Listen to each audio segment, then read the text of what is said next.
बिस्मिल्लाहिर्रहमानिर्रहीम। नई बात के साथ मैं हूं फवाद अहमद। नाज़रीन, वफाकी वजीर हवाबाजी गुलाम सरवर खान के इस बयान के बाद जो उन्होंने कौमी असम्बली में दिया कि पाकिस्तान में अक्सर पायलट्स की डिग्री जाली है, उसके हमने देखा कि आफ्टर शॉक्स आना शुरू हुए और यूरोप ने पाकिस्तान इंटरनेशनल एयरलाइन की अब परवाज़ों पर पाबंदी लगा दी है। अब पाकिस्तान की परवाजें ना यूरोप से उड़ सकती हैं ना यूरोप के लिए सफ़र कर सकती हैं, जिसका मतलब ये है कि PIA के पास अब रेवेन्यू के चांसेस बहुत थोड़े हैं। न सिर्फ ये बल्कि पाकिस्तान और रियासत पाकिस्तान के ऊपर भी एक बड़ा सवालिया निशान पैदा हुआ है कि वहाँ पर मामलात को, हालात को किस तरीके से चलाया जाता है। इस सारे केस की एक स्टडी करने के लिए, इसके ऊपर बात करने के लिए माहिरीन का पैनल हमारे साथ मौजूद होगा। सबसे पहले हमें ज्वाइन करेंगे शकील आफ्ताब कश्मीर वाला साहब, जो एविएशन के एक्सपर्ट हैं, मुख्तलिफ एयरलाइंस को हेड भी करते रहे हैं। उनसे पूछते हैं कि आखिर मामला क्या है, मामले का हल क्या है। प्रोग्राम के अगले हिस्सों में याया पोलानी साहब हमारे साथ मौजूद होंगे, जो टिकटिंग के हवाले से एक बड़ा वसी तजर्बा रखते हैं। PIA का उरूज और जवाल सारा उनकी आंखों के सामने से गुजरा। इसके साथ साथ PIA की जो सीनियर स्टाफ की एसोसिएशन है, उसके नुमाइंदे भी हमारे साथ मौजूद होंगे। शकील आफ्ताब साहब, बहुत शुक्रिया आपके वक्त का। शकील साहब, PIA के साथ ये सब कुछ हो रहा है, आपकी आंखों के सामने है। इस सारे मामले को अगर आम अल्फाज में हम समझना चाहें तो इस सारे नोटिफिकेशन का बुनियादी मतलब क्या है और ये PIA के साथ ये मामला क्यों हुआ है? क्या ये अचानक एक बयान के बाद जो है वो आने वाला इम्पैक्ट है, एक हादसे के बाद आने वाला इम्पैक्ट है, या हकीकत क्या है? ये जी मामला शुरू होता है तकरीबन को 9 महीने पहले। पाकिस्तान इंटरनेशनल एयरलाइन को जब EASA ने परमिशन दी थी as a third country operator, ये मैं आपसे बात कर रहा हूँ 17 मई 2016 की। तो उस वक्त से जो है इनको मॉनिटर किया जा रहा था और कंटिन्यूस मॉनिटरिंग थी PIA की to assess the continuous compliance of PIA कि क्या वो जो रिक्वायरमेंट्स हैं, एप्लीकेबल रिक्वायरमेंट्स EASA की, वो टेक्निकली वो मीट कर रही है नहीं कर रही, और सेफ्टी रिक्वायरमेंट्स। उसके बाद इन्होंने विद ड्यू कोर्स में इनकी 2 कंसल्टेशंस भी हुई PIA की EASA के साथ, और उसमें जो है कोई 7 नुकात उठाए गए थे। पहली इनकी मीटिंग हुई है कंसल्टेशन 13 जून 2019 में, सेकंड कंसल्टेशन इनकी हुई है 3 सितंबर 2019 में। उसमें जो 6 निकात जो थे वो EASA ने एक्सेप्ट किए, और 2 जो फाइंडिंग्स थी उस पे PIA जो है जिनको करेक्टिव एक्शन प्लान के तहत उनको लेना था मेजर्स, वो सेटिस्फाई EASA को नहीं कर सके। उसमें जो उनके सीरियस कंसर्न्स हैं वो यही है कि सेफ्टी मैनेजमेंट सिस्टम से रिलेटेड वो कंसर्न्स है। तो यहाँ पे असल जो बात है वो सेफ्टी की इयाटा कर रहा है PIA की, जो PIA उनको सेटिस्फाई नहीं कर। अच्छा शकील साहब, किस तरह की सेफ्टी जो है वो इंटरनेशनल मयार की होती है?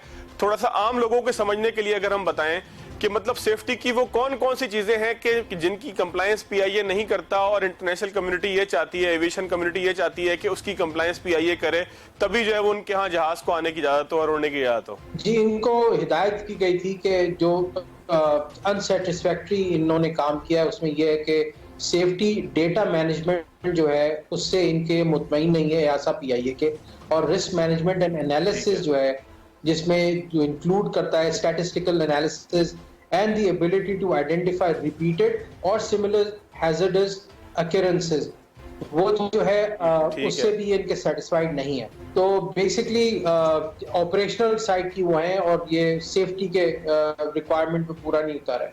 फिर उनका ये भी कंसर्न है कि जी डिफरेंट डिपार्टमेंट जो है वो डिफरेंट चीज को मतलब फॉलो कर रहा है, जो उसका काम भी नहीं डिपार्टमेंट का, वो एक डिपार्टमेंट दूसरे डिपार्टमेंट की चीज देख रहा है। तो वो भी इनके बड़े सीरियस कंसर्न्स है लेके, जो कि PIA इनको सेटिस्फाई नहीं करता। उसके बाद ये चीज चल रही थी। उसके बाद फिर आपका जो हादसा आया, उस हादसे की जो फाइंडिंग्स थी उसको भी इन्होंने कोट किया EASA को। They have taken that into consideration कि जी इस हादसे की जो फाइंडिंग है उससे ये जाहिर होता है कि सक्सेसिव ब्रीचेस हुए of multiple layers of safety defences in the safety management system. Again PIA का जो सेफ्टी मैनेजमेंट सिस्टम है, again they are not satisfied with that. उसके बाद गुलाम सरवर साहब की, जो हमारे मिनिस्टर साहब हैं, उनकी जो स्पीच है उनको भी इन्होंने कोट किया है, उसको कंसर्न को भी लेके।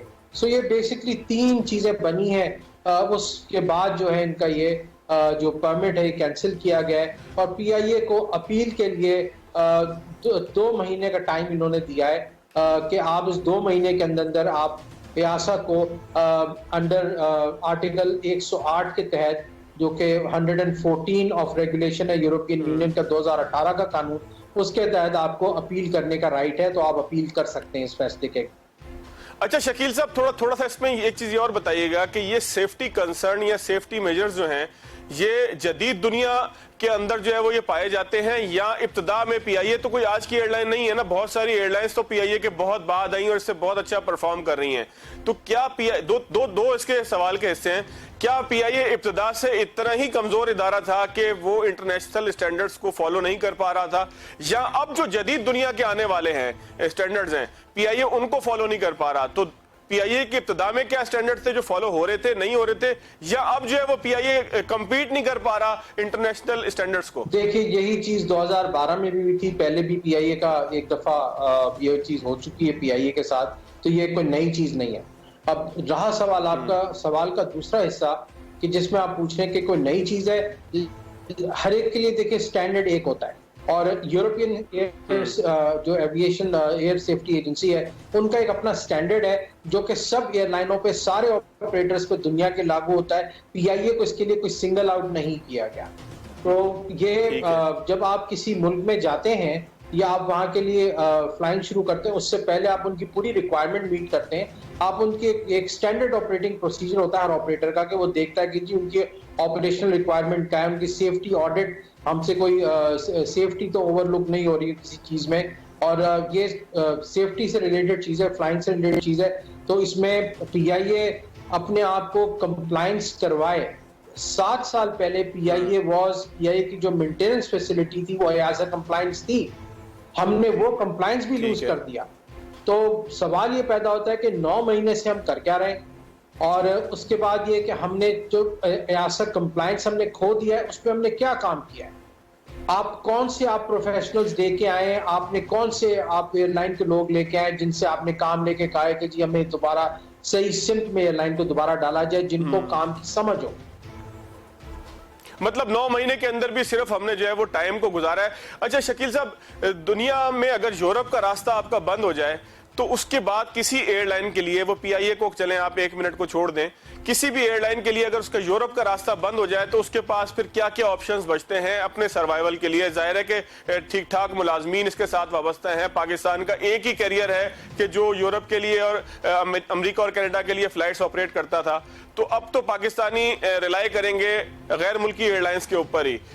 लेकिन पीआईए के पास अब कौन कौन से वेंचर्स हैं कि जिसके ऊपर कुछ काम करके वो इन तमाम चीजों को कम से कम कुछ अरसे के लिए चला सकता है जब तक के स्टैंडर्ड वापस ना मिले उसे? देखिए अब ये देखने की बात इसमें ये है, जो आपका जो थर्ड कंट्री ऑपरेटर जो आपका सेफ्टी सर्टिफिकेट आपका रिवोक हुआ है और उस बुनियाद के ऊपर इन्होंने आपको रोक फ्लाई करने से मना कर दिया है, अगर तो इन्होंने जो आपकी सेकंड फ्रीडम होती है जो कि हम जिसमें कहते हैं कि ओवर फ्लाइंग, अगर आपकी यूरोपियन यूनियन के ऊपर से अगर आपकी ओवर फ्लाइंग भी इन्होंने मना कर दी है, फिर तो it is very very difficult कि आप यूके की फ्लाइट्स कर सकें या बियॉन्ड फ्लाइट्स कर सकें, बिकॉज आपको इतना घूम के ऊपर से जाना पड़ेगा, या आपको माल्टा की साइड से जाना पड़ेगा, या वरना आपको रशियन रूट लेना पड़ेगा, बहुत आपको लंबा पड़ेगा।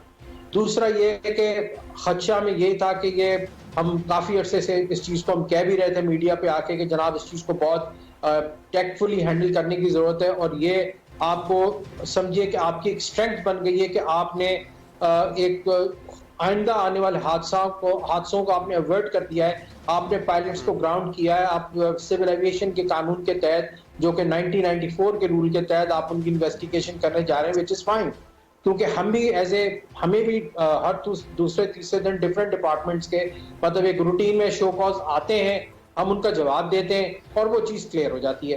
तो बहरहाल ये ज़रूरत ये थी कि हमें अपने लोगों को जो कहना डिप्यूट करना चाहिए था कि जी आप जहाँ जहाँ हमारे बायलैटरल एयर सर्विसेज एग्रीमेंट है, जहाँ जहाँ पाकिस्तानी कैरियर्स फ्लाई करते हैं और एजेंसीज लाइक एयासा, एयाटा, एफए और आपकी जो दूसरी एजेंसीज हैं, उनको आप लेटर लिखते कि जी हमने we have made our skies बिल्कुल सेफ। और दूसरा ये कि हमने जो ऐसे जिन पायलट्स के ऊपर खदशात थे हमने उनको ग्राउंड कर दिया है।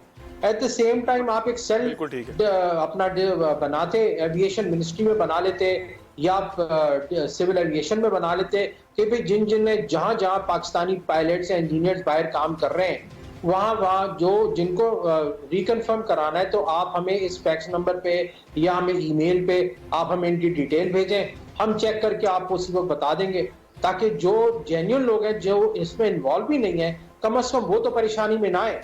इस वक्त तो पीआईए का हाल भी ये है कि आप अगर हम तो अभी सिर्फ पायलट्स की बात कर रहे हैं, अगर आप इंजीनियर्स की बात कर लें, आई एम श्योर अगर वो चीज होगी तो उसके अंदर भी आपको काफी एम्बिग्यूटीज मिलेंगी इंजीनियरिंग साइड के ऊपर भी, बिकॉज अच्छा शकील साहब, अब हमारे पास ऑप्शंस क्या क्या हैं? पाकिस्तान इंटरनेशनल एयरलाइंस के पास अब ऑप्शंस क्या क्या हैं? वो किस तरीके से अपने सर्वाइवल को यकीनी बनाए, और ये कंप्लाइंस कितने अरसे में हमें करनी होगी? क्या ये जो 6 महीने की मुअत्तली है ये फिर 3-3 महीने करके आगे बढ़ते हुए, कुछ लोग ये कह रहे हैं जो एक्सपर्ट्स हैं मुख्तलिफ के, 2 साल तक जो है वो आप इस पे उम्मीद ना रखें कि ये बहाल हो जाएगा, क्योंकि जो आपके हालात हैं आप कोई अमली काम करते हुए नजर नहीं आ रहे। लेकिन अगर पीआईए में कोई फर्द इसको ठीक करना चाहे, एविएशन में कोई फर्द इसको ठीक करना चाहे, तो उसके पास ऑप्शंस क्या होंगे और उसकी टाइमलाइन क्या होगी? देखिए, बिल्कुल इसको हम लोग हमारा एक अपना जाती तजर्बा है, and I have worked very closely with EASA, और एक ऐसी सूरत हाल थी कि हमें एक एयरलाइन मिली थी और उनके पास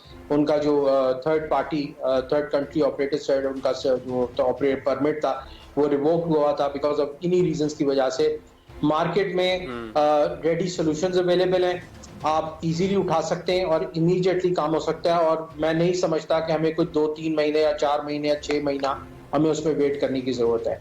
तो मार्केट में तो आप ये समझते हैं कि ऑप्शंस फौरी रेडी अवेलेबल ऑप्शन मौजूद हैं? मार्केट के अंदर रेडी अवेलेबल ऑप्शन मौजूद है।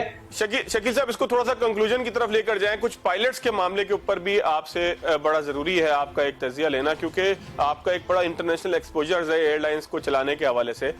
पायलट का लाइसेंस जो है वो कैसे 2 नंबर हो सकता है कि जब वो जारी ही सिविल एविएशन ने किया हो, वो कोई अमेरिका से जाके या फोटोशॉप करके तो किसी पायलट ने लाइसेंस नहीं बनाया ना। ये ड्राइविंग लाइसेंस नहीं बन सकता। यहाँ पर आप फोटोशॉप अगर करेंगे, अब तो ऑनलाइन सिस्टम आ गया, वेरीफाई हो जाता है, तो किसी पायलट के लाइसेंस को असेंबली में खड़े होकर, और उन पायलट्स के लाइसेंस को कि जो अब इस दुनिया में भी नहीं रहे, एक पुरानी लिस्ट की बुनियाद पर कोई वजीर कोई बयान दे दे, कितना जिम्मेदाराना बयान इसको आप समझते हैं? और लाइसेंस में नकली क्या है बुनियादी तौर पर? पायलट्स की डिग्री का जी बड़ा सिविल एविएशन अथॉरिटी के एक साफ कानून है, रूल नंबर 1994, उसके तहत जो है बाकायदा उसका अंदर प्रोविजन है। अगर अथॉरिटी जो है, जो हमारी सिविल एविएशन अथॉरिटी है, अगर वो किसी की इन्वेस्टिगेशन करना चाहे और उसका लाइसेंस शक की बुनियाद पर सस्पेंड करना चाहे तो वो कर सकती है, ताकि हमारी जो ट्रैवल है वो हमारे मुल्क में वो सेफ हो सके। दूसरा ये है कि उसके तहत जो है बाकायदा एक शो कॉज नोटिस सर्व किया जाता है और उसमें प्रॉपर एक रीजनिंग दी जाती है कि हम किस बुनियाद पे कर रहे हैं। उसके बाद बाकायदा जो है जिन साहब को सर्व की जाती है उनके पास अपील का राइट होता है। तो ये जो भी कार्रवाई होगी इसके तहत वो विद इन द रूल्स होगी, और उसका ऑलरेडी जो है रूल्स जो है उसके रूल्स मौजूद हैं। अच्छा शकील साहब, दुनिया भर में ऐसा होता है कि लोगों की जो लाइसेंस है, जो फ्लाइंग लाइसेंस है, वो जाली निकल है? देखिए, अब तो हमारे बाद मेरा ख्याल है और भी चीज़ें मीडिया पे आ रही हैं और आपके सामने भी आई होंगी। विदाउट नेमिंग एनी कंट्री, हमारे पड़ोसी ममालिक उसके अंदर भी उन्होंने 400 से 500 पायलट फायरिंग किए हैं। ना सिर्फ फायरिंग किए हैं बल्कि क्रिमिनल प्रोसीडिंग्स हुई हैं, अरेस्ट वारंट्स उनके निकले, FIRs कटी हैं और they have been put behind bars.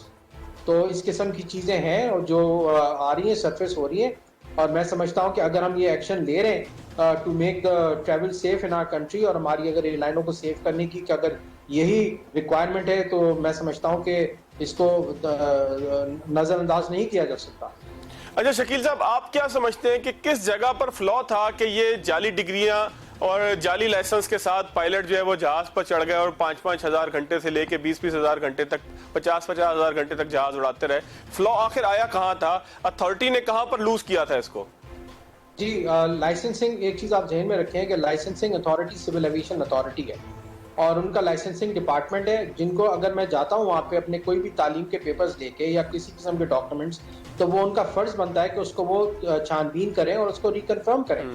एक तो बात ये है। दूसरा ये कि जब आपका जो फ्लाइट सेफ्टी का डिपार्टमेंट है, उनको भी जब उनकी रिकरेंस वगैरह होती है, उनको भी चेक करना चाहिए कि उसमें जो साहब आ रहे हैं क्या वही हैं जो एग्जाम में अपेयर हो रहे हैं, वही साहब हैं।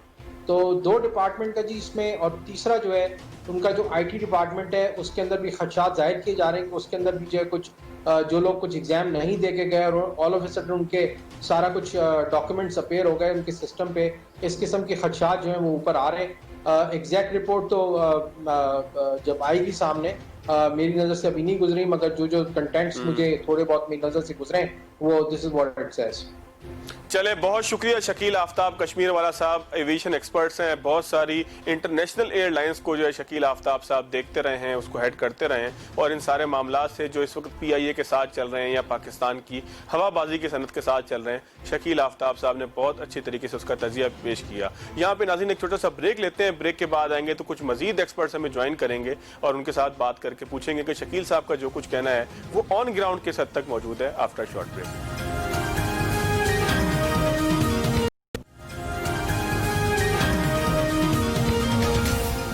ब्रेक के बाद एक बार फिर खुशामदीद। प्रोग्राम के इस हिस्से में हमारे साथ मौजूद हैं याया पोलानी साहब, जो एविएशन के न सिर्फ एक्सपर्ट हैं बल्कि इसकी टिकटिंग से लेकर मुसाफिरों के पहुंचने और वापस आने तक का सारा इंतजाम याया पोलानी साहब बहुत करीब से, बहुत तवील अरसे से देख रहे हैं। इसके साथ साथ हमारे साथ मौजूद हैं सफदर अंजुम साहब, जो PIA की सीनियर स्टाफ एसोसिएशन है उसके सेक्रेटरी जनरल हैं। उनसे भी बात करेंगे, पूछेंगे कि आखिर PIA के साथ ये हो क्या रहा है। ये जवाल जो था ये इब्तदा से ही ऐसा था, ये हमें बताया जाता था कि जवाल अब आया है, या PIA शुरू से ही ऐसी थी, बगैर किसी सेफ्टी के जहाज उड़ रहे थे, जाली पायलट्स के साथ जहाज उड़ रहे थे और लैंड भी कर रहे थे।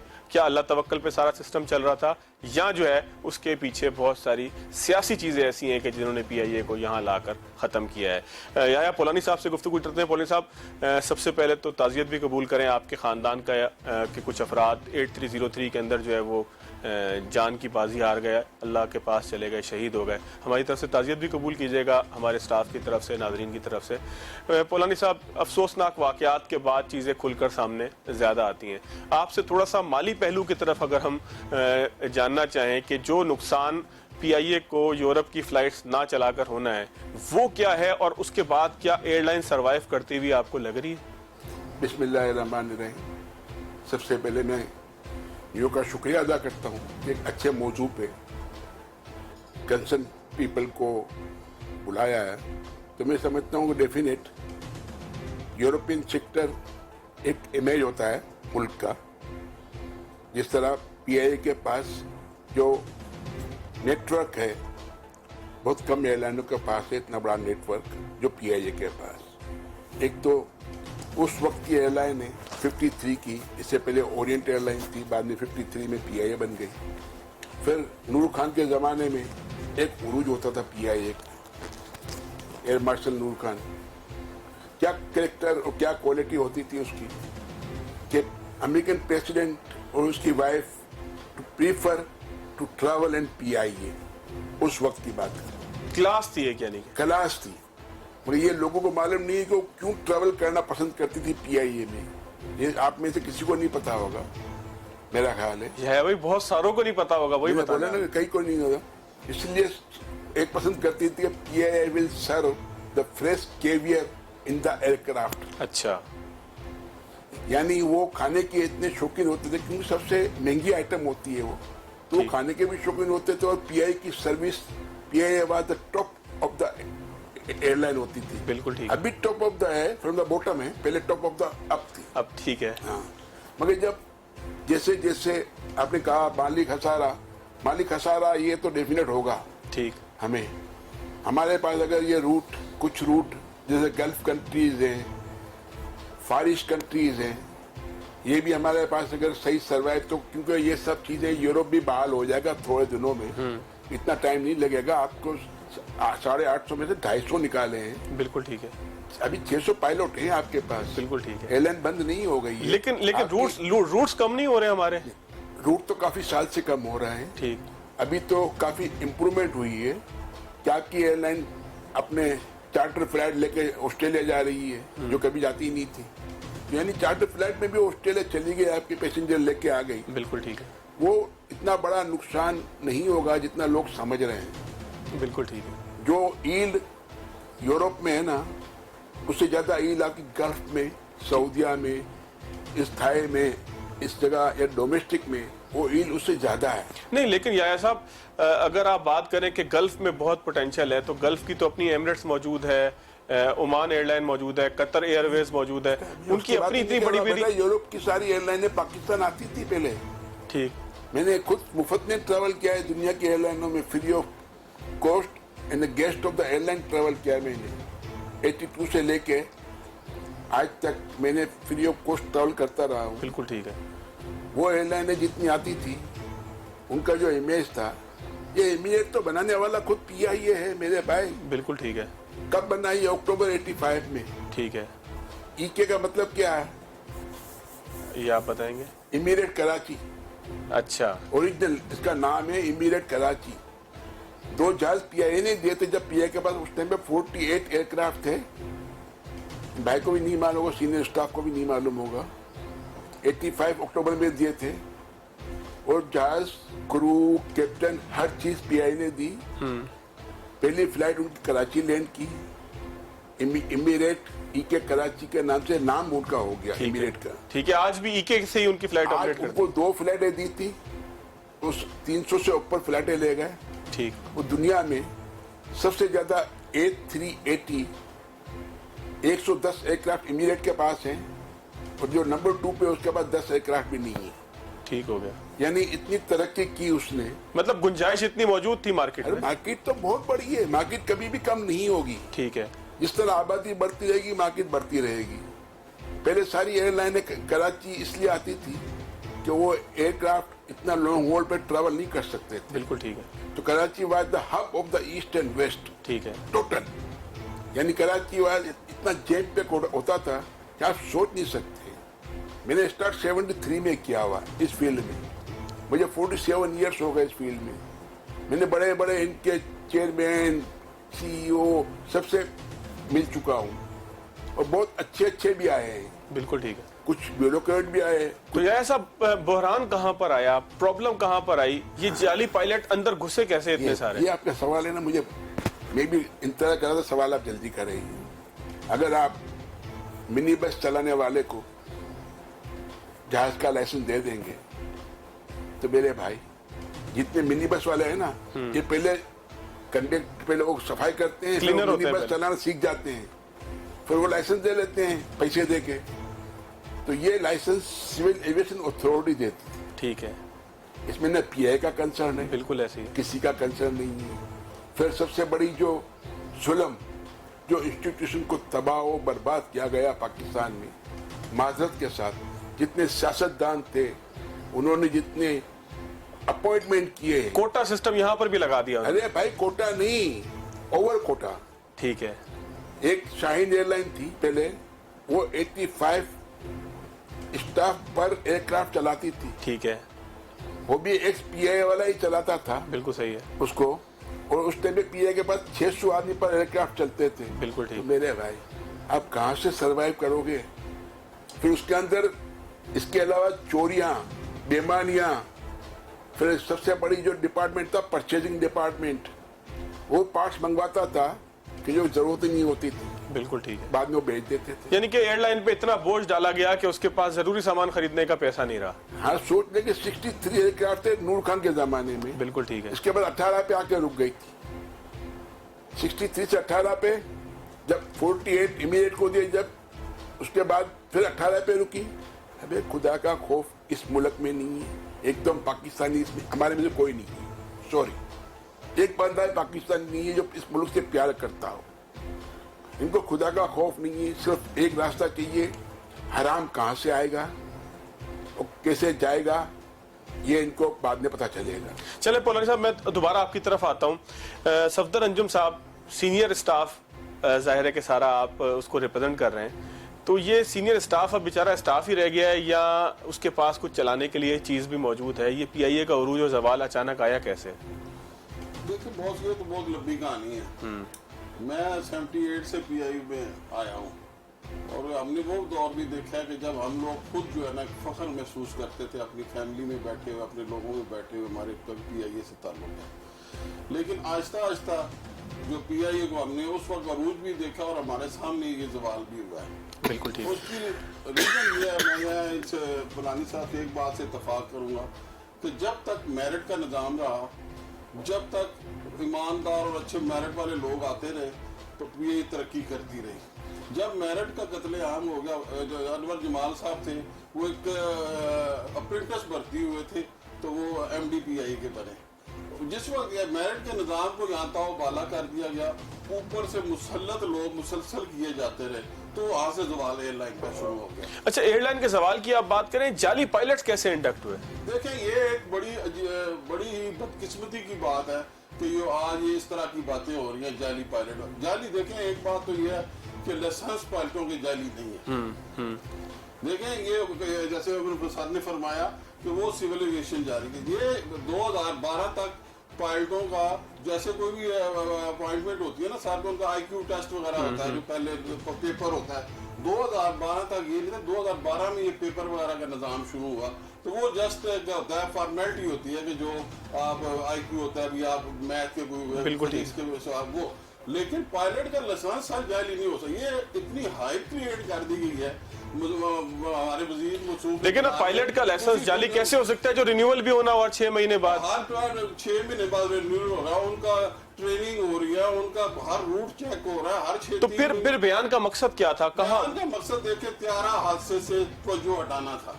अच्छा, सबसे बड़ी बात यह कि हमारे जिसमें हमारे सर की फैमिली भी शहीद हुई, हमारे 97 पाकिस्तानी शहीद हुए, तारे के हादसे की तहकीकात हो रही है, उसकी रिपोर्ट मिनिस्टर साहब पेश कर रहे हैं, तो यहाँ एक लाइसेंसों का इशू कहाँ से आ गया? बिल्कुल ठीक है। इन्होंने फिर फरमा रहे हैं कि जी हम ये 2 साल से ये इशू को देख रहे हैं। अगर 2 साल से सर जाली पायलट चला रहे हैं इनके बकौल, तो फिर तो ये खुद ग्राउंड क्यों नहीं करते?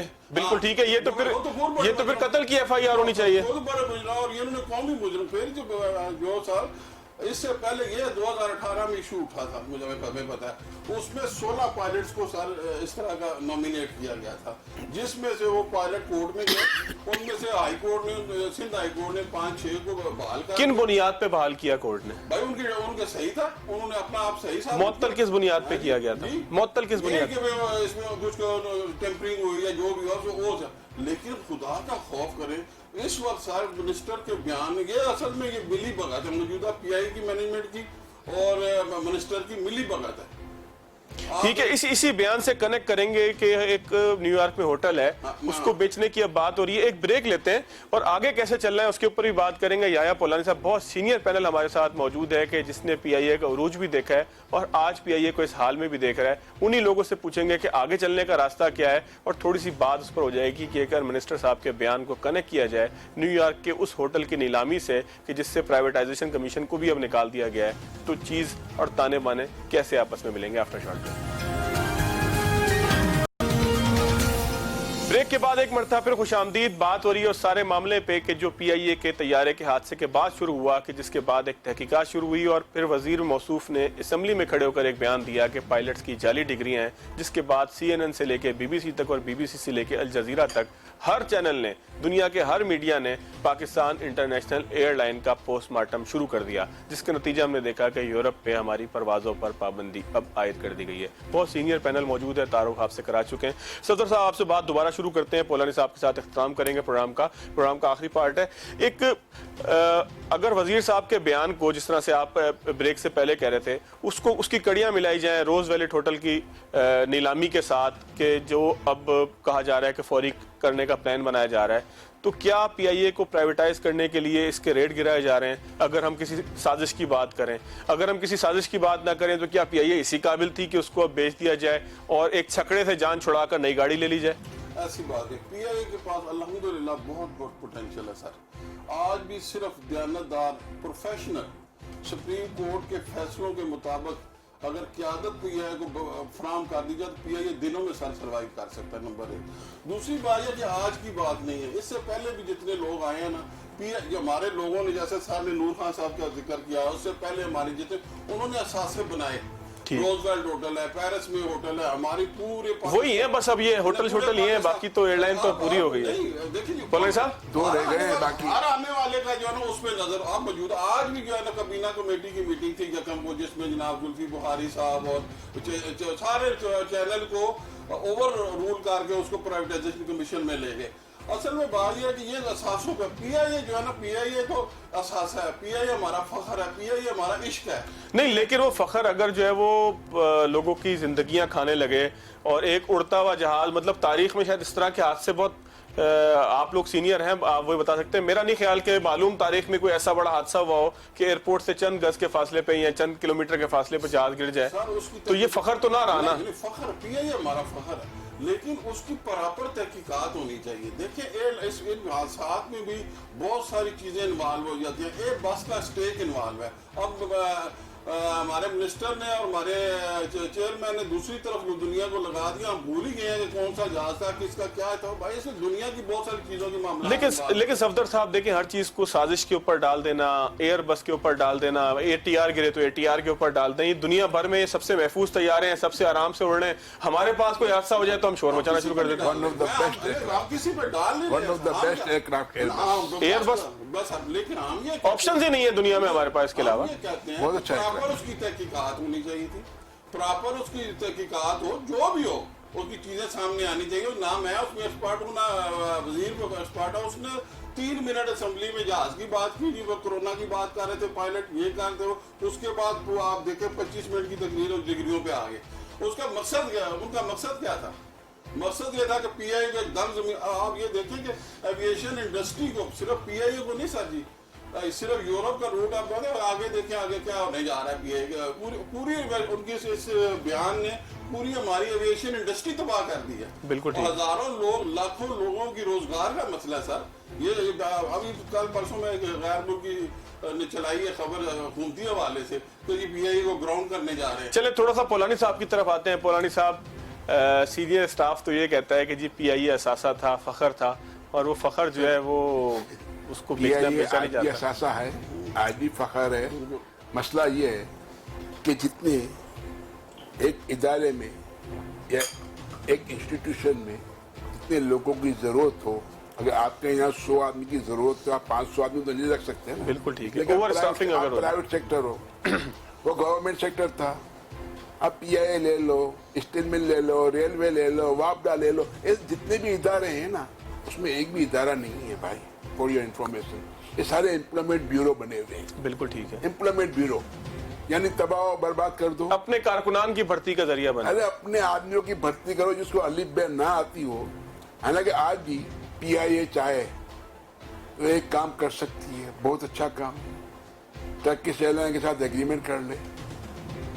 इससे पहले भी कैप्टन एजाज हारून ने बड़े अच्छे एफर्ट्स किए थे, जिससे पीआईए के पास उस टाइम पे 39 एयरक्राफ्ट थे और टर्किश के पास 160 एयरक्राफ्ट थे। बिल्कुल ठीक। यानी आपको 80% का बेनिफिट मिलता, और पीआईए को 80% का बेनिफिट मिलता, उनको 20% का बेनिफिट टर्किश को मिलता।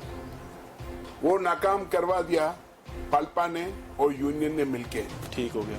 उसके पीछे बहुत बड़ा बैकग्राउंड है। ठीक हो गया। आज भी आप टर्किश के पास 330 एयरक्राफ्ट हैं और आपके पास 39 थे उस टाइम पे, अभी 32 33 पे चल रही है।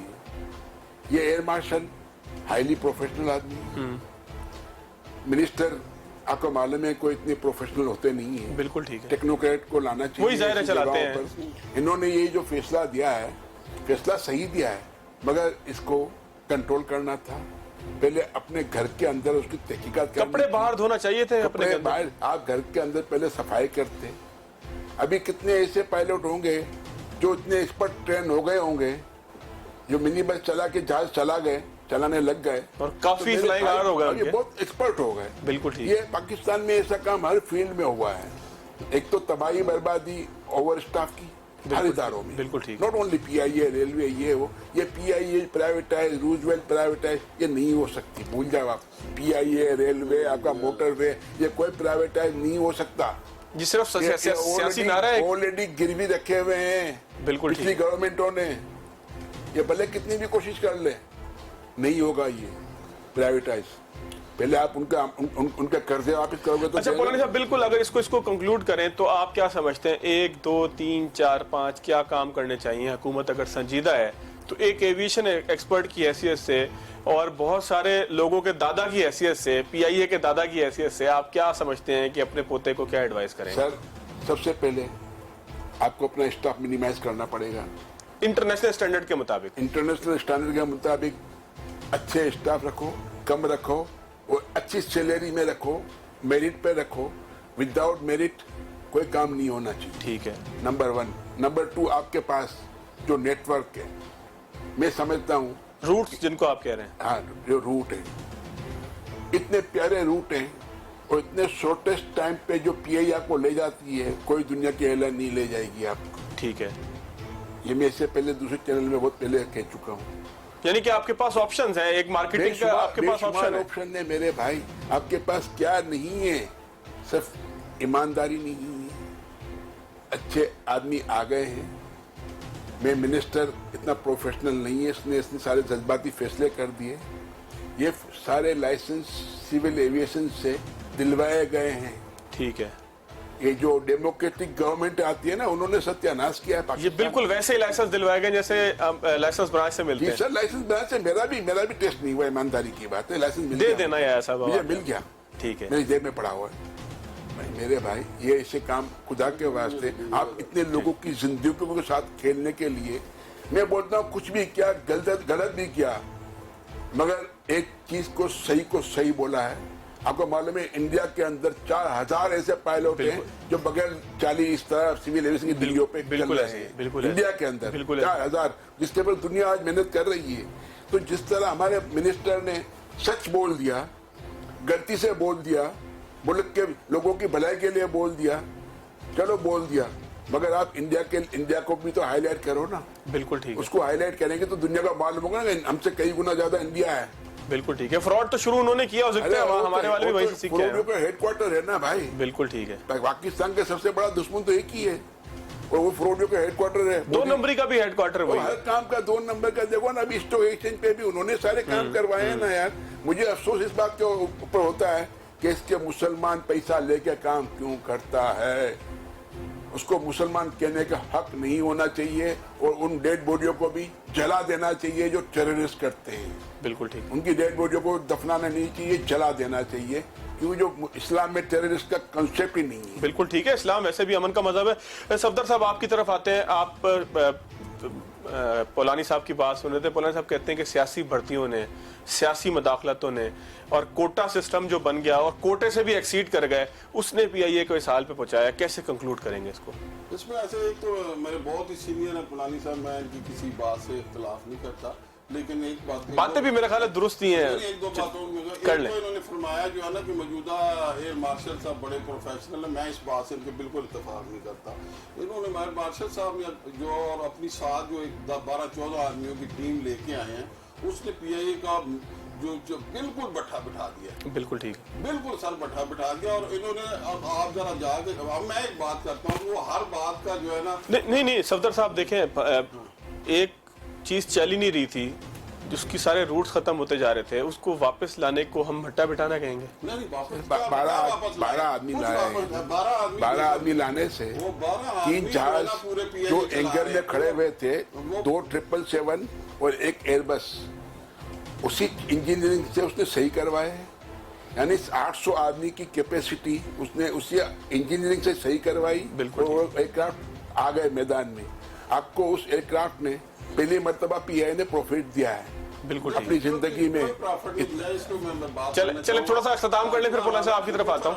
आखिरी कंक्लूड कीजिएगा, थोड़ा सा आखिरी टाइम है, बिल्कुल कंक्लूड कीजिएगा आप पोलानी साहब। ये बात है कि अगर हमारे यहाँ प्रोफेशनल्स, ये जो मौजूदा टीम इस वक्त पीआई को चला रही है, ये बिल्कुल इस काबिल नहीं है। देखो एयरफोर्स में होंगे बहुत बड़े, उनकी अच्छी होगा माशाल्लाह चलाएं वहाँ, लेकिन पीआई के लिए कमर्शियल और एविएशन का तजर्बा रखने वाले लोगों को आना चाहिए। और इस वक्त जरूरत इस बात की है साहब कि जैसे सर ने भी कहा, हमने का पोटेंशियल बहुत है। हमने हर दौर देखा, गल्फ की जब बाहर हुई थी उस वक्त पीआई प्रेस पीआई उठ गई। जब 9/11 हुआ पूरी दुनिया की एयरलाइनें बैठ गई, लेकिन पीआई जो है ना उठी चलती रही, इसलिए कि इसके पास बहुत ज्यादा पोटेंशियल है। इस वक्त जरूरत सिर्फ इस बात की है कि अच्छे ईमानदार और लोगों जो आने वाले एसेट पे नजर न लगे, लोगों को ह्यूमन आप देखें। आप पीआई के अंदर इस वक्त देखें, मुल्क में जमहूरी हुकूमत है, लेकिन बाखुदा पीआई में मार्शल लगा हुआ है। चले पीआईए के मार्शल के ऊपर आखिरी तबसरा कीजिएगा पोलानी साहब, 1 मिनट आखिरी रह गया। क्या मसला ये है, एयर मार्शल, ये sitting air marshal, highly professional air force का एयर मार्शल है, कोई रेलवे का तो एयर मार्शल नहीं है। बिल्कुल ठीक। एयरफोर्स को चलाने वाला नूर खान भी कौन था भाई? एयर मार्शल ही था। वो भी उसने प्रमोट किया था पीआईए को। 12 आदमी जो इन्होंने कहे लगाए हैं वो ऐसे डिपार्टमेंट में लगाए हुए हैं जहाँ सबसे ज्यादा करप्शन होती थी। बिल्कुल ठीक। आपकी परचेजिंग डिपार्टमेंट में जितनी करप्शन है, लोगों ने रिटायरमेंट के बाद भी अपनी रिश्वतें जारी रखी थी। ये बात मैं हल्फिया कहता हूँ। कितने लोग सर पकड़े गए? तो मेरे भाई कितने लोग निकाले गए?